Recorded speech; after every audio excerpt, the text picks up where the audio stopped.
గోదావరి నది ఒడ్డున ఉన్న చెట్టు నీడలో ఒక తాబేలు విశ్రాంతి తీసుకోవడానికి వచ్చింది.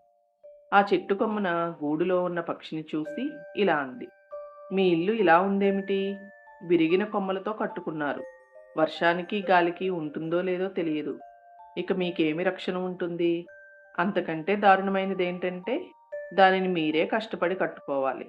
అదే నాపై ఉన్న గూడును చూడండి, ఎంత బలంగా ఉందో. ఏ ఇతర గూడు ఇంత గట్టిగా ఉండదు అంటూ హేళన చేసింది. తాబేలు మాటలు విన్న పక్షి ఇలా చెప్పింది: నేను కట్టుకున్న గూడులో నాతో పాటు నా కుటుంబం మొత్తం ఉండడానికి చోటు ఉంది. కానీ నీ గూడు నీకు తప్ప ఇంకెవ్వరికీ రక్షణ ఇవ్వదు. నువ్వు తిరగబడితే నీ ప్రాణాల్ని రక్షించలేదు.